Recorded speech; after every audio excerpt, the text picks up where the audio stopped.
Good morning, everyone. Today we are going to read our poem Wind, and the poet is Subramanya Bharati. Subramanya Bharati is a very famous poet in Tamil language, and originally this poem is written in Tamil. Later on, it is translated into English by R.K. Ramanujan. So, in this poem, the poet talks about two types of people. In each and everyone's life, people have to face many difficulties and odd situations. So there are some people who face these situations very bravely and they come over their difficult period very successfully.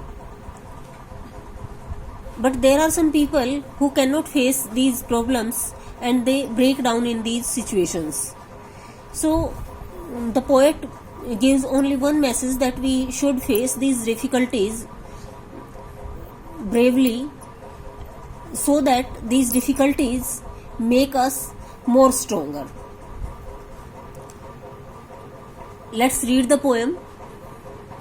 In the first stanza, what does the poet say? In the very first stanza, the poet is like making conversation with wind. He says to the wind, "Wind, come softly. Don't break the shutters of the windows. Don't scatter the papers. Don't throw down the books on the shelf.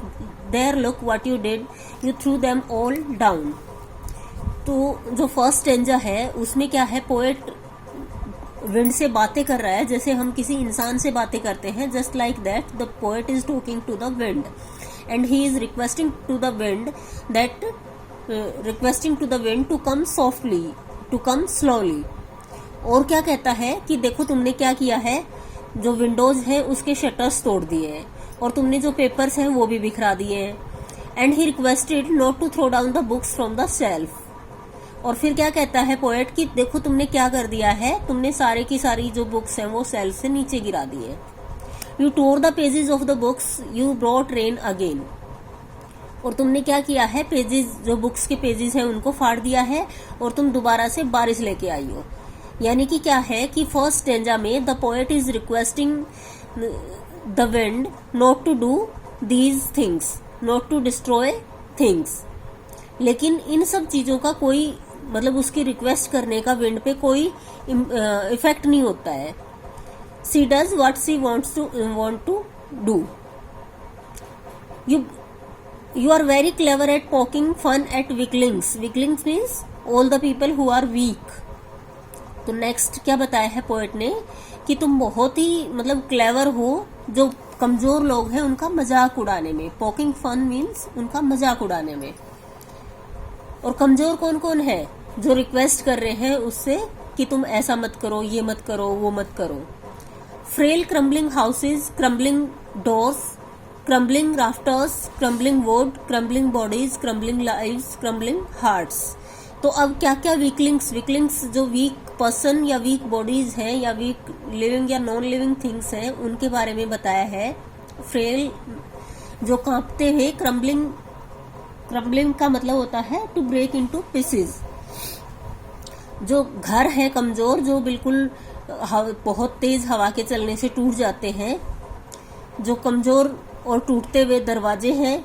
या फिर rafters का मतलब होता है जो छत को support करने के लिए बीम वगैरह, वुडन के बीम लगे होते हैं, कड़ी जिनको हम बोलते हैं. तो जो कमजोर टूटती हुई बीम है.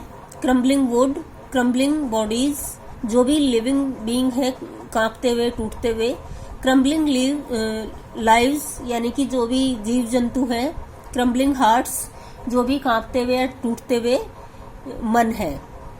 The wind god winnows and crushes them all. जो पवन देवता है, विंड गॉड है, वो क्या करते हैं, विनो का जो प्रोसीजर है आपने साइंस में भी पढ़ा होगा कि देखो यहाँ पे एक पिक्चर की हेल्प से दिखाया भी है. This is the process of winnowing.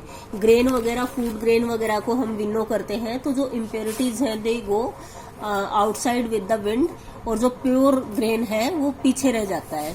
तो जस्ट लाइक दैट होता क्या है कि विंड गॉड जो है, जो कमजोर लोग हैं यानी कि जो इम्प्योरिटीज हैं, जो कमजोर लोग हैं, कमजोर दिल के लोग हैं, उन सबको उड़ा के यानी कि उनको तोड़ देता है। He won't do what you tell him, और वो सब नहीं करता जो आप उसको करने के लिए कहते हो। विंड गॉड जो है वो आपकी कहे के अकॉर्डिंग एक्ट नहीं करता है।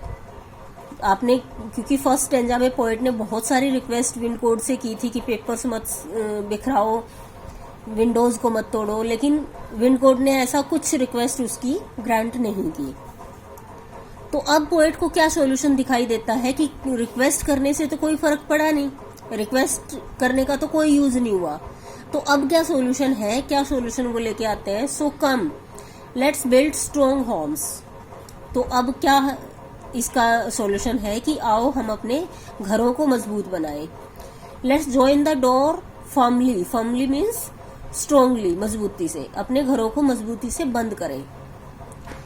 Practice to form the body, अपनी शरीर को मजबूत बनाने की प्रैक्टिस करें। Make the heart steadfast, और अपने दिल को मजबूत बनाने की कोशिश करें। स्टिड फास्ट मीन्स स्थिर, मजबूत। Do this and the wind will be friends with us, ये सब करो, क्या सब, कि अपने आप को मजबूत बनाओ, और फिर क्या होगा कि जो विंड है इट बिकम्स आवर फ्रेंड, ये हमारी दोस्त बन जाएगी। हमारी एक्चुअल रियल लाइफ में भी यही होता है कि जो डिफिकल्टीज को हम ऐसे मन में सोच लेते हैं कि डिफिकल्टीज ना आए, उनसे तो ऐसा कुछ होना नहीं है। तो होता क्या है कि we have to face those difficulties bravely. He makes the strong fire roar and flourish, और इस बात का एग्जाम्पल वो किस बहुत ही अच्छे ढंग से एग्जाम्पल देके एक्सप्लेन करते हैं कि ही makes the strong fire roar and flourish. जो विंड गॉड है, ही मेक्स द, जो पहले से मजबूत फायर होती है, आग होती है, उस पे क्या इम्पैक्ट होता है हवा का। आपने भी देखा होगा कि मजबूत, अगर बहुत तेज, ऑलरेडी बहुत तेज फायर है, तो हवा के चलने से इट बिकम्स मोर स्ट्रॉन्ग, और ज्यादा मतलब प्रज्वलित होती है। लेकिन जो वीक फायर है, जो कमजोर फायर है, लाइक कोई कैंडल वगैरह है, उस पे हवा का क्या इम्पैक्ट होगा, वो बुझ जाएगी। His friendship is good, we praise him every day. तो जैसे स्ट्रॉन्ग फायर जो है वो हवा के आने से और ज्यादा स्ट्रॉन्ग बनती है, बिल्कुल ऐसे ही जो स्ट्रॉन्ग पीपल हैं वो भी डिफिकल्टीज के आने से और ज्यादा ब्रेव बनते हैं, स्ट्रॉन्ग बनते हैं, क्योंकि वो उन डिफिकल्टीज को फेस करते हैं, और नेक्स्ट टाइम अगर कोई डिफिकल्टी आती है तो they do have their previous experience with them, they can better face those difficulties and overcome them also. His friendship is good, we praise him every day. और तब क्या है, अगर हम अपने आप को मजबूत बना लेंगे तो उसकी जो फ्रेंडशिप है, किसकी फ्रेंडशिप, विंड की फ्रेंडशिप, वो बहुत अच्छी होगी, और उस फ्रेंडशिप को हम डेली उसको अप्रिसिएट करेंगे। अदरवाइज तो क्या है कि अगर हम अपने आप को कमजोर ही रखेंगे तो हम रिक्वेस्ट करते ही रह जाएंगे, और विंड को जो डिस्ट्रक्शन करना है, जो भी चीजें डिस्ट्रॉय करनी है, वो करके रहेगी।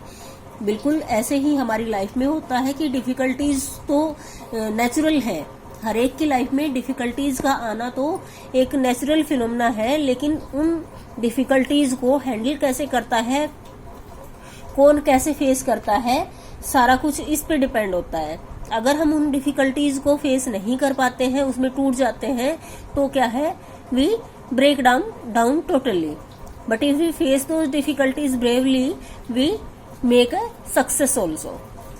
So this is your poem. I hope you understand it well. If you do have any confusion, then please ask beta. Have a nice day.